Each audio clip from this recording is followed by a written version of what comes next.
Gift Biz Unwrapped, episode 295. There's really no healthy candle out there. So I was like, let me just try to see if it's something that people would be interested in.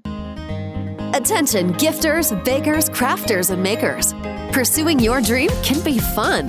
Whether you have an established business or are looking to start one now, you are in the right place. This is Gift Biz Unwrapped, helping you turn your skill into a flourishing business. Join us for an episode packed full of invaluable guidance, resources, and the support you need to grow your gift biz. Here is your host, Gift Biz gal, Sue Monheit.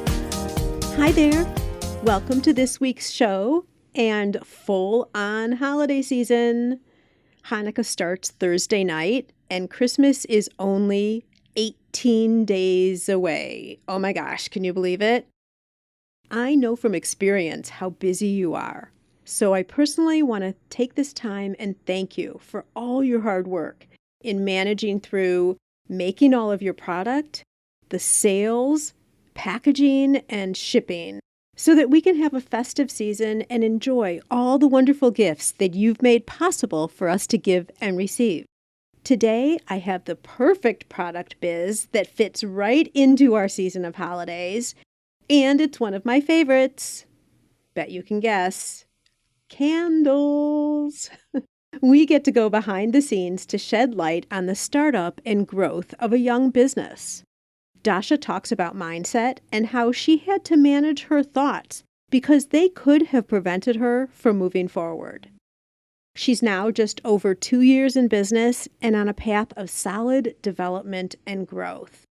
She takes it from the top and tells us how she identified an opportunity, and then step by step, the way she got started, brought in her first sales, made adjustments through the pandemic, and where she's going from here.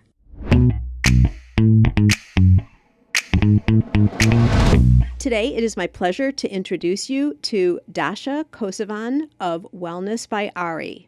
In early 2018, Ari Candles began from a desire to create not just a candle, but something that will purify and benefit the atmosphere and air quality of your home.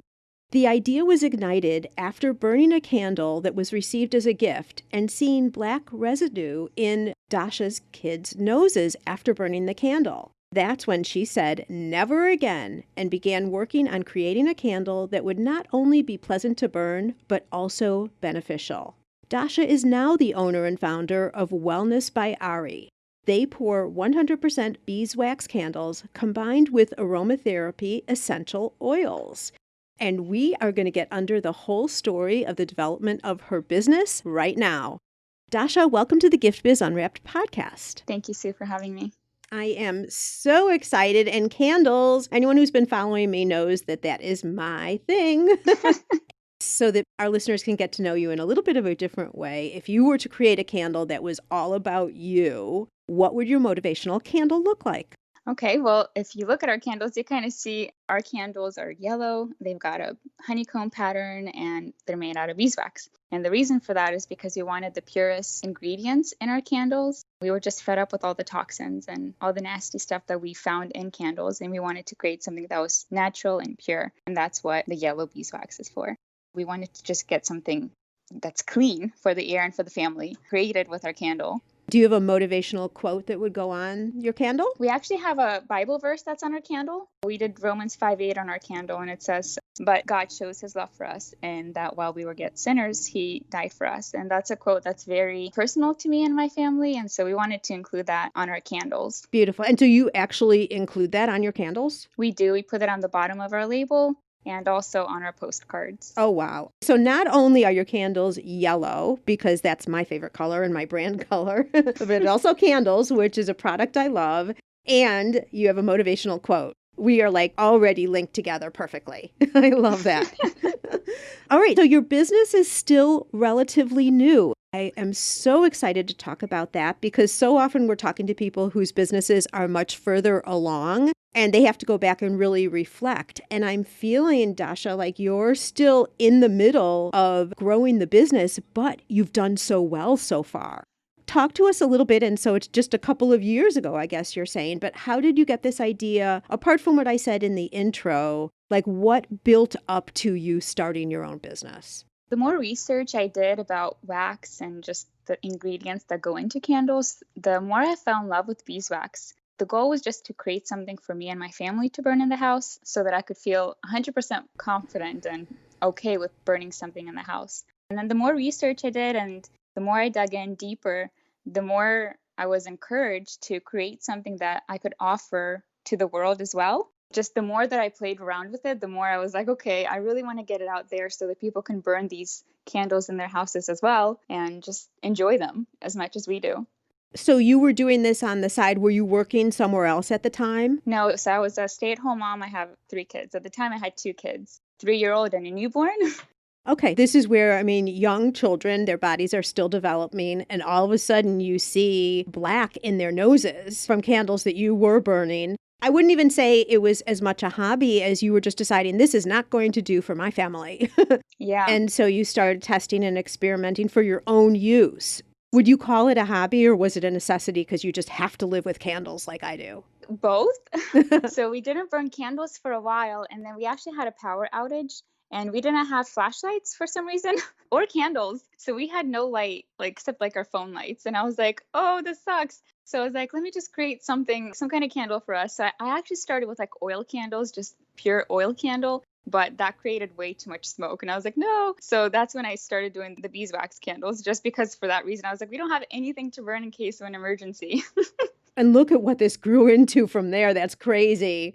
When you were identifying the beeswax that would work and actually how to make a candle, because it sounds like you'd never even done that before. So you're going through, and it's really easy and calm because you're doing it as a hobby. We'll just call it a hobby. Mm-hmm. How long did it take you till you actually landed on what you felt was your perfect formula for your family candles? It probably was like an experiment for over a year because beeswax is really hard to work with. And there's just so much out there. I was at 0 when I started. Like I had no knowledge about candles, about things that were in it, like nothing. When I just started, I started from wax. What should I use? When I first made a candle, that was made out of like oil, just like a lamp oil. Mm-hmm. First thing I ever did. And then I read about that and I was like, okay, I actually don't want to burn this in the house. It was a slow process because I was just doing it for us, so there was no rush. So I narrowed down to I don't want paraffin because I know that's really bad. It was between soy and beeswax. I mean, just from more research, I landed on beeswax because it's more friendly to the environment and it's safer and it's natural. I mean, the bees make it. Well, and it's not just the wax. You also have the wick to look at. Yes. You have a couple of things going on. And I like that you say, well, I didn't know. I started from the beginning and you just started educating yourself and experimenting and seeing what you liked and creating from scratch. Were you feeling like you had to look at what other people were doing, or did you stay just self-focused on what you were doing with your results? I was just focusing on what I was doing because I had no idea that I would be selling them. Mm-hmm. So I just wanted to find the purest ingredients for this so that when I would burn it, I knew it was safe for my kids. I was hoping that you would say that because I think a lot of times people who want to start creating something feel like there's only one way to do it. And so the way to do it is to look at others. And then you get a similar product to what other people already have versus creating something that obviously there are lots of different types of candles, but yours is very unique because you created it without taking any influence from anybody else. Mm-hmm. I do have to ask you, at that point you had 2 children at home? Yes. Where'd you find the time to do this experimentation?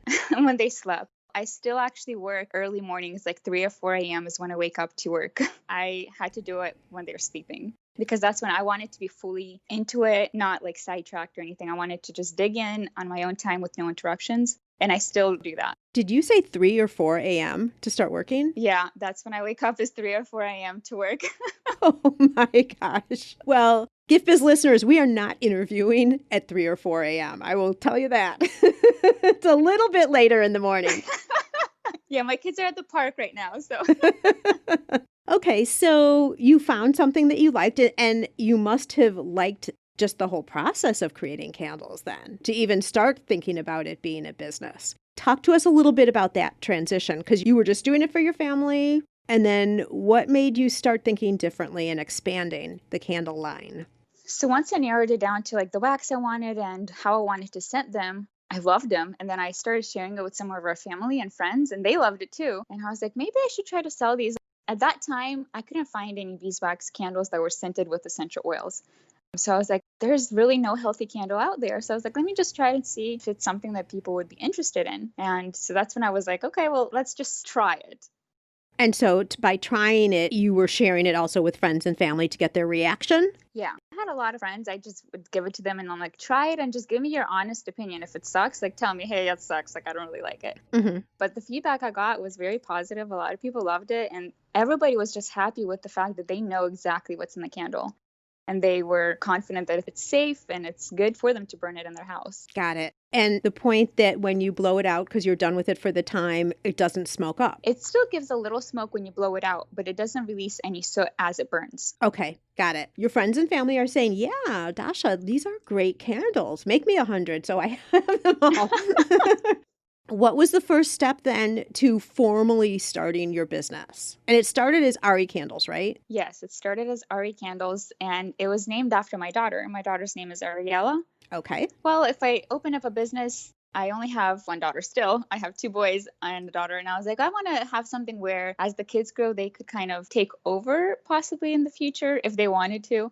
So I was like, I want to name it after her. That way, as she gets older, I can gift her the business and she can take over. So that's how we came up with the name, is just naming it after her. We wanted it to just be Ari Candles, but there's so many different construction companies with the name Ari. And I was like, that's kind of weird. So we can't just have like Ari on there. So then we just did Wellness by Ari. Okay. So did you change it before you actually even formally registered the business? Yeah, because you have to go through the process of seeing if the name's available and all that stuff. And so we had to change that before we started all the paperwork and all the legal stuff. Excellent point here, because had you just gone with Ari Candles and just said, okay, maybe you're not going to do the legal part quite yet, but you're going to go and get your Facebook page or your Instagram page, like whatever. It's better to make sure that you can get the formal name and check out everything all at once and then put it all together right away. Yeah, that's a big thing. Like if you're starting something, before you create a Facebook page, a label, anything, like you have to make sure that it's not taken, because then it's so much more work and finances. Like you have to spend so much to try to redo everything that you already did. And it's really confusing for people too. So if you were to start, let's just call it Wellness by Ari. So you register your name, but then you're not able to get the Facebook page or the Instagram page or any of that. It gets confusing for people too, to be able to find you. It's so much easier when you can just say, we're Wellness by Ari everywhere. Yeah. So much easier. GiftBiz listeners, if any of you are in this situation where you have social media sites that are different from your name because you've changed your business along the way, you can go back and change Facebook pages as long as the page is available. Just a little side note there. What entity did you register Wellness by Ari? Just an LLC. An LLC, perfect. I always suggest that just because of the coverage that you get on protection with an LLC. So that's awesome. Yeah. Okay, so you formalized the whole business. Now you have to go find customers. Talk us through that. Everything was such a slow process. It was all so new to me. I had no idea what I was doing. Like everybody, though, how did you feel at that time, not knowing what you were doing? Did you just decide, what were you saying to yourself? I'll just figure it out, or I hope this works? Going in, when I just started, I wanted to start debt-free. Before I put any more money into it, I was doing side jobs to save up to pay along the way because I didn't want any debt. Because I was like, if anything happens where it's not successful, I don't want to lose money. And I didn't want to lose money that my husband was bringing into the house. I'm going to work side jobs and save up slowly. So as I go, I can have everything covered. That way, I'm not starting out in the negative. You know, I did the same thing. I've had 3 of my own businesses. 2 of them are still up and running. And I did it the same way. If I didn't have the money already, I might have grown a little bit slower, but I was never in debt and never have been at all. And I just feel like it's so much easier and less stressful because growing a business is already stressful. If you can just eliminate one of the, especially the financial, which could be the most stressful, it's so much better. Yeah. I love hearing that you did it the same way. Would you say that it made you grow slower? For sure. I mean, I couldn't afford to buy all the stuff at once. So I had to take it, like, as I got paid is when I would invest in equipment and invest in, like, beeswax and everything else. It was just really slow. Like, as I worked, then I bought, and then it was much slower than if I just had a sum of money that I got a loan for and got everything all at once. But it was also a good thing because I took it slow. I was able to do more research. I didn't rush into anything. Well, you're only 2 years in. Yeah. Or a little over 2 years in. So it's not like it's a decade of waiting to be Yeah. able to finance something. What types of things can you share with us? What were the first purchases that you made to start growing the business? And how did that balance with the inventory you needed to make the product?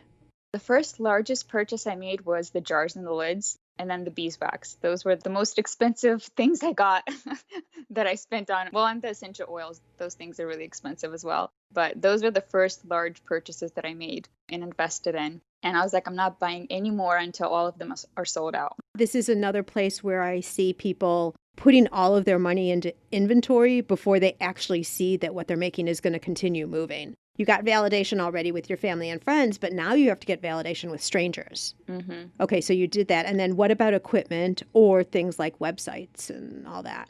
Websites, we actually started creating the website by ourselves. My husband helped me. And then we got stuck at one point. I think right before we launched the business, December of 2018, we're like, okay, well, we have no idea how to get payments through or any of that. Then I had to reach out to somebody to kind of help finalize that. So we opened the business December 2018 is when it finally launched. Prior to that was all starting it. Like before we launched everything, we had to make sure that we could receive payments and shipping and all of that stuff was figured out as well. Because you were only online at that point. Yeah, we didn't have anybody carrying our candles yet. And so tell us a little bit more about your website. What platform is it on? First, we did WordPress, and then we got our payments through Shopify, and then we just transitioned everything to Shopify. One thing that I would actually encourage listeners to do if you're starting a business is find a platform where you're going to go through with payments and then do your website. Because I had to redo a lot of my website stuff to fit into Shopify versus if I just started from blank, it would have been so much easier to just go ahead and do it all there at once. Well, WordPress, as you saw, can be a beast. I have one business on WordPress and one business on Shopify.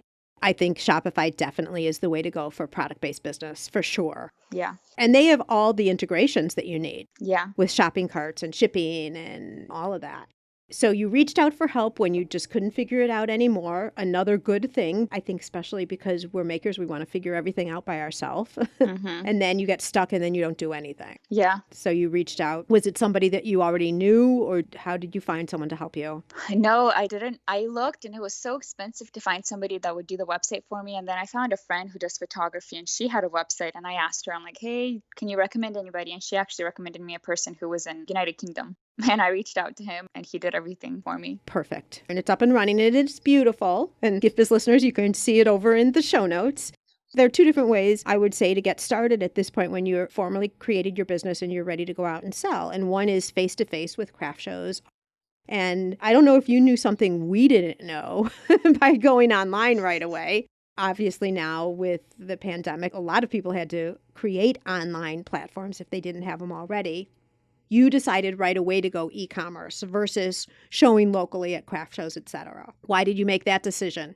If I went to somebody and I was like, hey, I'm making these candles, would you be interested in carrying them in your shop? For them to be able to go to my website and read about us and look at our candles. I wanted something where people could go and look at it for themselves on their own time. Mm-hmm. So I wanted to have that. If anything, I wanted to have a professional email and a website. That way somebody always had something to go back to and look at versus just having my business card. Well, yeah, and it establishes a certain level of credibility, I'd say, too, Mm-hmm. as well as people being able to buy directly off the site. Yeah. All right, so the website goes up. You jumped over that hurdle, found someone to help you. You got the website up, so everything is set to go. How did you start finding your first customers? I started doing a lot of pop-up shows. I just went on Facebook, on Instagram, and then that's when I started looking at other businesses. People, makers like earrings, other candle makers, just all kinds of different makers. And I started kind of looking where they do pop-ups because I knew I had to meet people face to face. So I started following different makers and just kind of educating myself on what's out there and what's available. So that's where I got some ideas where to apply for pop-ups. So the first year of our business was strictly pop-ups. That's where I made most of my sales. I made very little sales online. Majority of the sales I made were in person on pop-ups. And then those people that found me on pop-ups, they were the ones that were coming back and purchasing through the website. Okay, wonderful. And those are quicker sales too. Mm-hmm. They see you, they're able to look at the candle. You're able to get feedback from them in terms of what their observations are, Mm-hmm. which sizes are going faster, or like the pillars versus jars, whatever. If you could close your eyes, or we could close our eyes, can you describe to us what your pop-up looked like in terms of how you displayed your candles? Yeah, my very first pop-up, it was just a table. It was me and my daughter. It was in November, right before we launched the online store. We found a pop-up my sister-in-law mentioned to me, and it was like November, right before Thanksgiving. It was just a table. We had just some little shelving things we put on the table to kind of display the candles, business cards, boxes, and just me and my daughter sitting there, and that's it. Nothing intense, no tint, nothing. Was our very first pop-up. Oh my gosh. Well, it had to be so fun for Ari to be there and watch. Oh, yeah. And be part of it, given that her name, she inspired the whole name of the business. Mm-hmm. Can you still see your first sale? The very first stranger that actually bought a candle? Yeah, I remember we were sitting down and like a lot of people would pass by, and then the first customer that came and they were sniffing and they were giving us feedback, like what they think about the smells and stuff. And the first transaction we did, the person left and we're like high-fiving and hugging and like almost crying from excitement. Like we made our first ever sale, like celebrating. It's so exciting, isn't it? Yeah, we were both very, very excited. And we had a great day.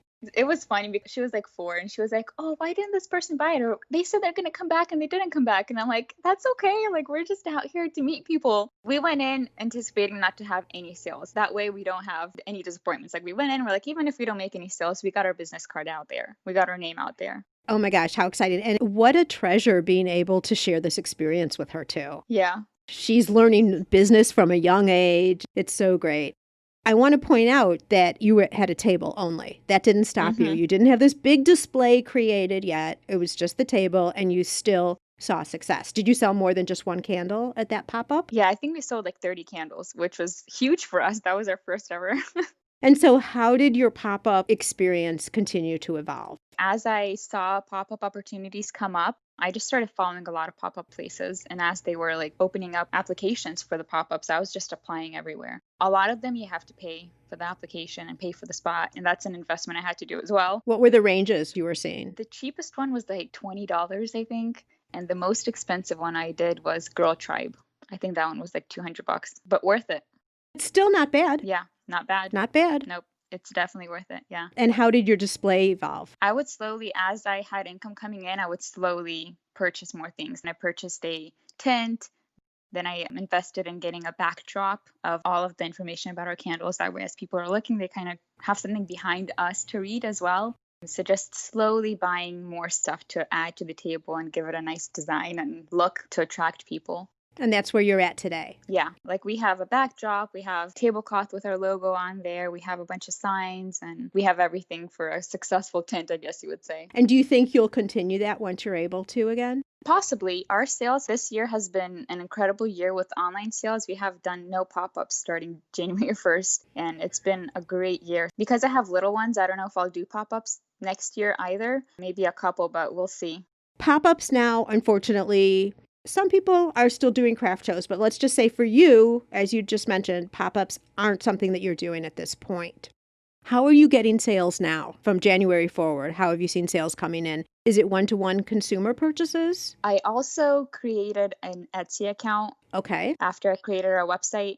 It didn't have sales for a long time, but I didn't really do anything special to it. I just put up listings and that's it. And I had to learn how Etsy works as well. Everything about Etsy I had to learn. So I slowly was growing my Etsy shop as well, trying to get sales on there. And I was going to local stores. I was going to as many as I could find, just bringing them a sample candle and saying, hey, like, would you mind carrying our candles in your store, and doing consignment or wholesale, whatever. I would try to go to as many local stores as well to try to get our stuff in there. Okay, so let's talk a little bit more about that. Your business model then was both direct to consumer, and then if you're able to sell wholesale, then other people can be stocking your candles as well. Yep. Okay, so mindset about going in to a business that you don't know with your candles. What did you do and how did it go? I was a nervous wreck. I hate sales, which is hilarious because I started a business. But you did it. hmm What did you say to yourself? Because I think this is such a stalling point for people. What did you say to yourself to get yourself to actually take action and do it? Oh my gosh, this is a point where I could see so many of you who are listening say, nope, I'm not going this route. I'm not going to do it. So I'm really excited for you to hear what Dasha did to push herself to go into those stores to get wholesale placement.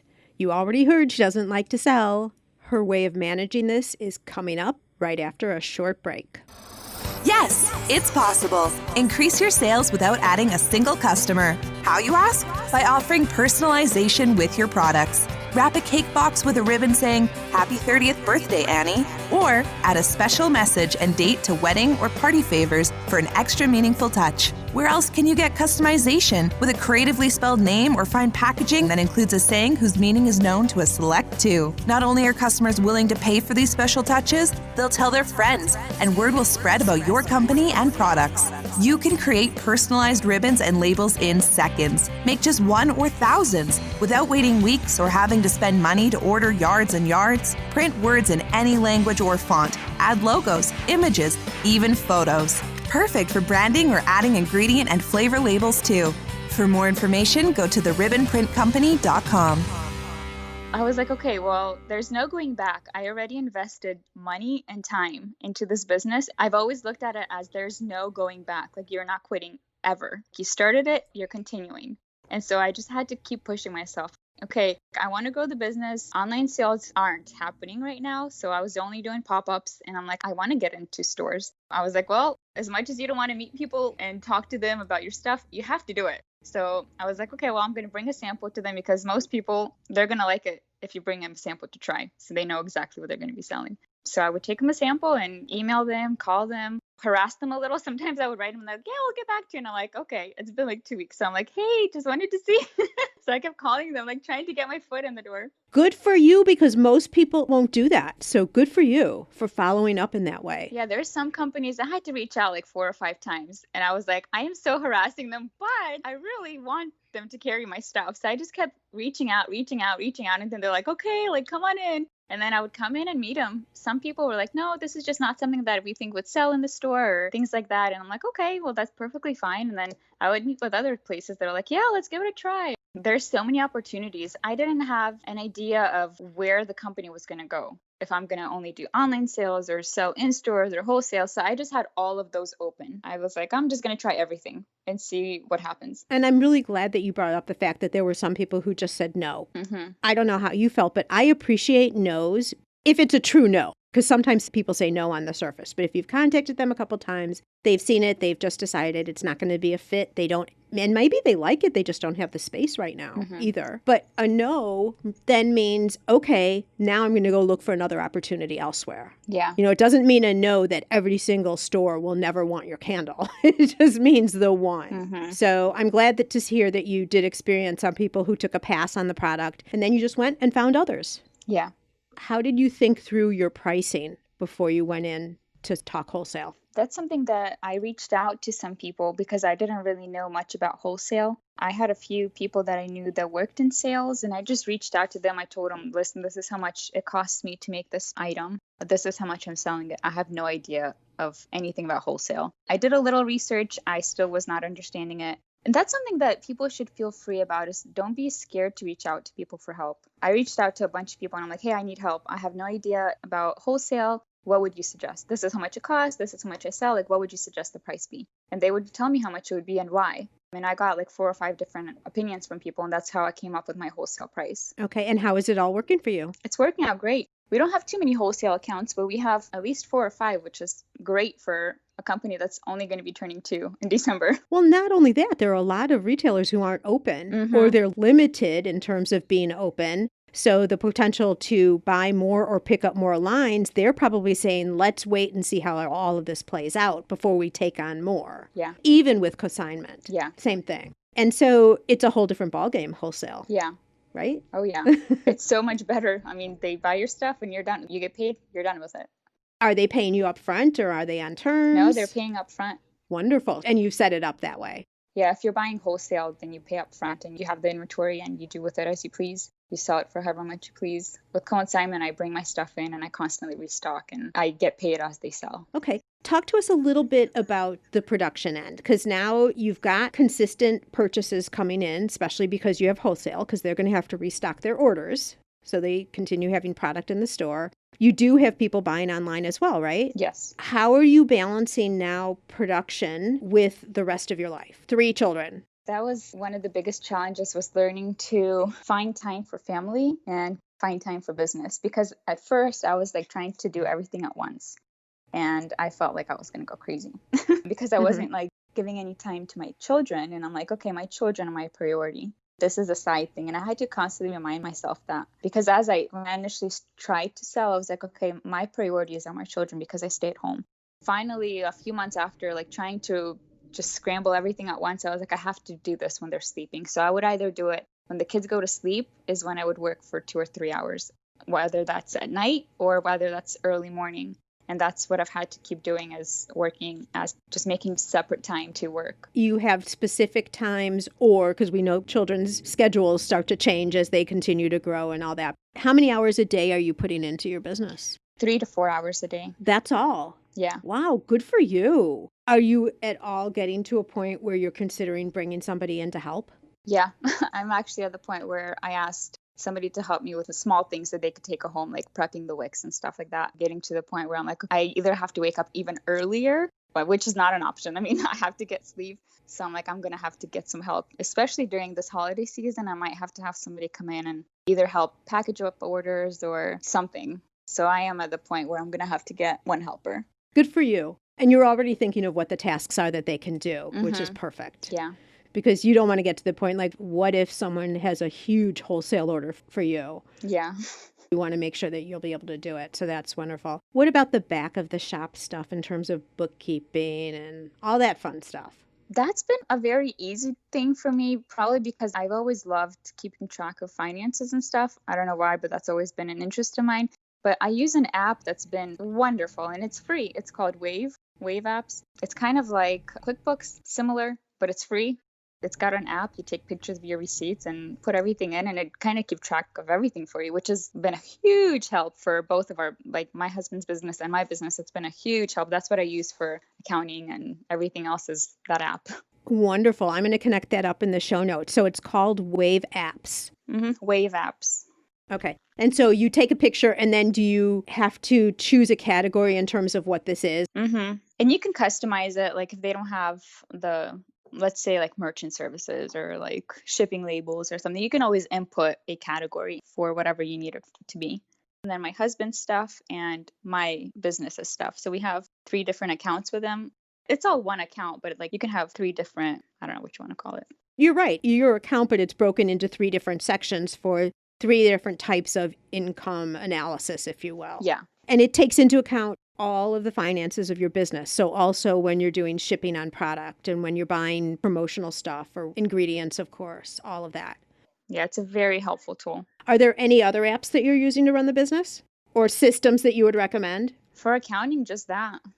Let's talk a little bit about photography, because I have taken a look at your site and your photos are beautiful. Thank you. Tell me you're taking them from your phone. Some. Okay, good. Some, yes. I want to say the ones that look least professional are the ones that I take. I'm not a good photographer. Now. Give yourself a little more credit than that. Before I launched the website, I found a girl who took some pictures for me because I tried to take some pictures and I'm like, these just don't look too good. I did find a girl who took some pictures of like just the basic ones you see up front are the ones that I had professionally done. A girl did it for me before we launched the website. And then as we went, I take pictures on my phone. I don't have a camera or anything, just the phone. I just use the phone for all the other pictures. And I think we can. I mean, it's so exciting these days because the phone camera resolution can result in beautiful pictures and all the editing capabilities that are available, all of that. You really don't need a camera. And I often encouraged our customers to share pictures with us too. So I was able to use their pictures like, hey, thanks, blah, blah, blah, for sharing this picture with us. And I was able to use our customers' pictures as well. Wonderful. Let's dive into that a little bit. How were you asking them to share through social media, or tell us the whole system? At pop-ups, if they made an order, I would always tell them like, hey, we love to hear back from you. So if you could take a picture and share it with us on social media and tag us. I would tell them that, or if like we had an order come in through the website, I always write a personal note, which is a huge thing for people. I love personal notes, write their name and thank them for supporting our small business. And then I would encourage them to leave us a review and to share pictures with us and to tag us, to try to get as much interaction with our customers as we can.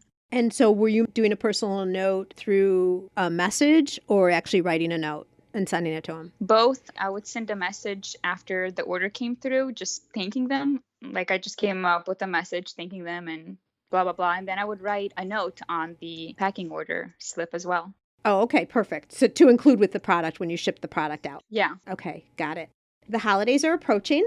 As of air date, right now, if you're listening live, the holidays are only a few weeks away. What types of things have you planned to attract customers and have them purchase as holiday gifts? We're about to release our Christmas scents, and then we are creating 2 more Christmas scents. And I'm going to be making, I guess you would say, like a little gift box. So if people wanted to buy gifts, it would come packaged up in a gift box and very nicely placed inside. And we're going to be doing a DIY kit for a little candle as well that we're going to be introducing for the holidays. So just try to get as much like gift ideas for customers as we can.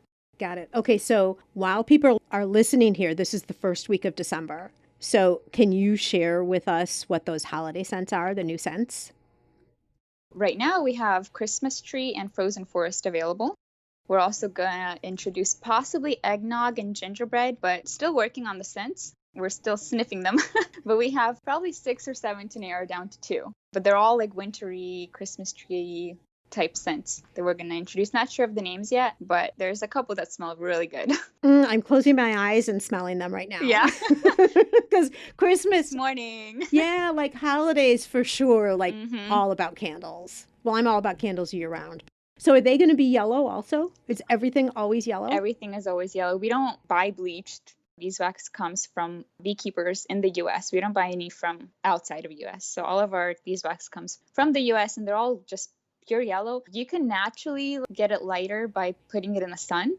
It won't be fully white, but it'll be like a beige color. But we don't do that. We love the yellow. It's just beautiful. And it smells just like honey. So we keep it as pure and natural as we can. Did you have any trouble sourcing that? At first, I did. When I was still in the experimenting stage, I actually ordered some beeswax from online. I didn't even look where it came from. I just ordered it. And when I got it, I'm like, this doesn't even smell like honey. And I was like, what in the world? So I did some research and I realized a lot of it was bleached. And I'm like, well, that sucks. I want to take benefit of what beeswax does for us. So then I started looking on Etsy, trying to find local.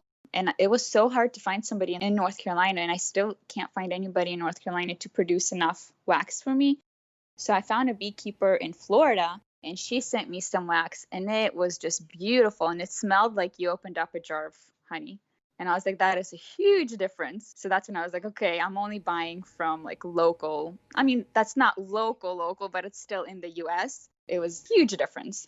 So a lot of places I've looked even now, like you'll see beeswax candles and they're so much cheaper. And I'm like, wow, how can they get this price? But I mean, they source their beeswax from, I don't know where, China or Africa or somewhere where you can buy it super cheap, but it's just not the same quality. Do you talk about this in your promotion materials? You know, the quality of the beeswax and how some can be different from another and how standards that you require for your beeswax? Not too much. I'm going to have to modify it. I do put in there that we only use beeswax from beekeepers in the US, but I haven't put that in there. That's something that I've been learning along the way, is that a lot of people use beeswax that's just cheap. The quality is not the same. And I haven't had the time to put that in the website, but I am going to have to put that in so customers are aware. So they're like, oh, why is yours so expensive and these are so cheap? Because there is a huge quality difference. That would be interesting.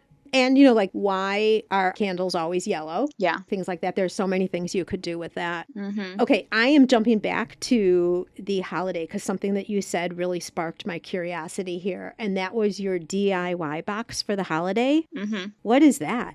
It's something that I don't know how I got the idea, but I was just saying, I was like, that would be, because I had a few people ask, like, oh, our kids would love to see how candles are made. And I'm like, yeah, but I can't have you bringing your kids and like watching because it's just not safe. And so I was just thinking about that. Like, our kids help because I'm there, but I was like, what can I do so people could make their own? I got the idea to buy like a little votive holder. It's like a little round bubble looking holder. And I was going to put a wick in there and then send beeswax pellets. So they're little tiny pieces of beeswax, like round little pieces of beeswax. Mm-hmm. People would just literally stick the wick inside themselves, fill it up with the pellets, and light the candle, and it'll melt it. You have yourself your own made candle pretty much. Within seconds. Yep. You almost aren't making, you're just putting it all together, Mhm. kind of sizing it. I love that. Yeah. And you've now turned this into a little gift box type thing. Yep. We're finishing up the design and we're going to order the boxes soon. So we have it ready for the holidays and people can start ordering it. Ooh, I love that. Very cool. As we start to wind down here, what would you say to somebody who's considering starting a business? So take yourself back just 2 years. And I kept asking you, recall through this whole conversation, like, what was your mindset or what did you say to yourself to keep going forward? And you've made the comment that you just said, I've come this far, there's no going back. Mm-hmm. But what would you say to someone who keeps stopping themselves? They're their own worst enemy, if you will. Mm-hmm. What would you say to them? If you don't push yourself, you're not going to go anywhere. Nobody's going to do anything for you. You represent your product. Like, I created the candles and I represent it. And if I don't work for it, nobody's going to do it for me. And you're only going to have as much success as the amount of work you put in. And don't be afraid to reach out. I reached out to you. I've just been reaching out to everyone, and everywhere I can get my foot into is what I've been doing. So just keep reaching out. Don't be shy. It's embarrassing and intimidating, but hey, do it. Nobody's going to say, oh, you suck for doing this, or, like nobody's going to look down on you, but just go out there and don't be scared and just knock on doors.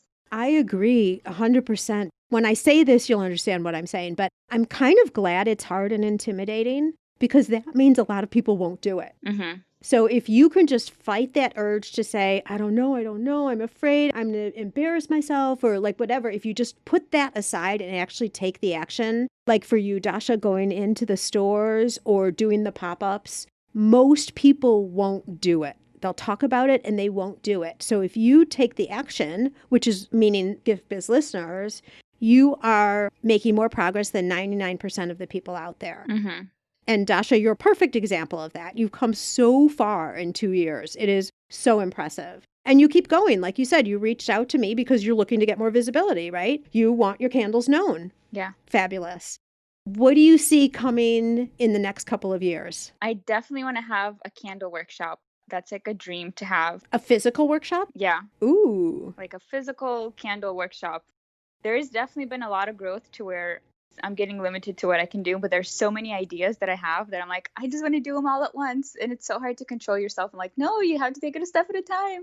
Yeah, there's a lot of growth that can be done. Like, I want to introduce a lot more scents and a lot of different products, but I have to just take it a step at a time. Hopefully in the next couple of years, I can have a candle workshop. Meaning that there'll be other people who are helping you out. Yeah.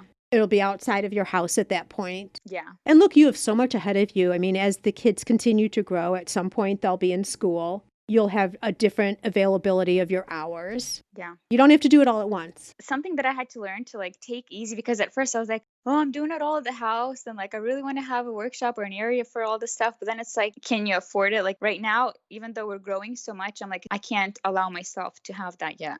You have to have enough growth to be able to have something like that. And it's okay to do it from the house and grow. Give yourself time to grow. It's completely okay.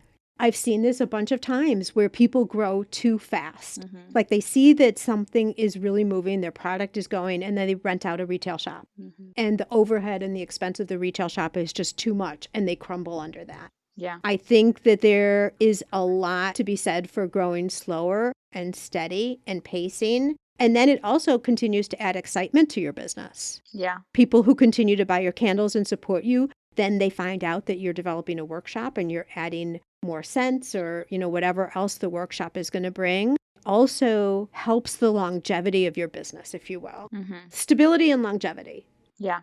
So Dasha, if you wanted to direct our listeners to one place online where they can learn more about you, see all the candles, continue following you into the future, where would that be? That would be on our website at www.wellnessbyari.com or our Etsy page, which is also Wellness by Ari. Right now, we're introducing a lot more stuff on the Etsy page first versus our website, just because that's where we get our most traffic. So if you want to get the newest releases, that would be on our Etsy shop.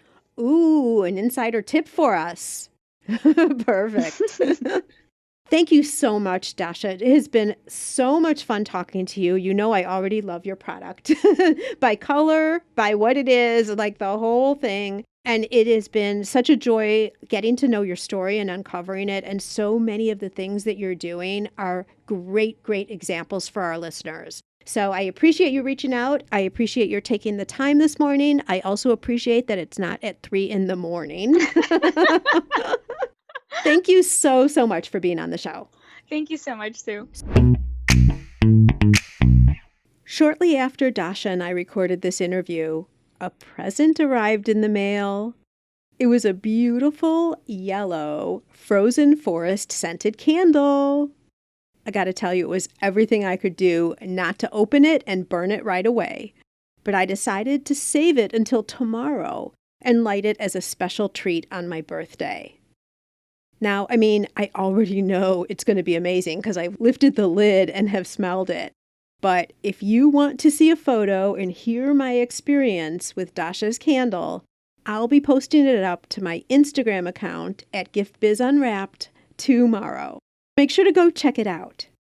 Next week, we're covering something you probably have a lot of right now: overwhelm. But the truth is, it isn't just during the holidays that we're challenged to focus on the 1,000,001 things we have going on. So I've got an expert coming to our rescue. Thanks so much for spending time with me today. And if you'd like to show support for the podcast and as maybe a little birthday gift, please leave a rating and review. That means so much to me, and it helps the show get seen by more makers. So it's a great way to pay it forward. And now, be safe and well. Go back and work on all those holiday orders. And I'll see you next week on the Gift Biz Unwrapped podcast. I want to make sure you're familiar with my free Facebook group called Gift Biz Breeze. It's a place where we all gather and are a community to support each other.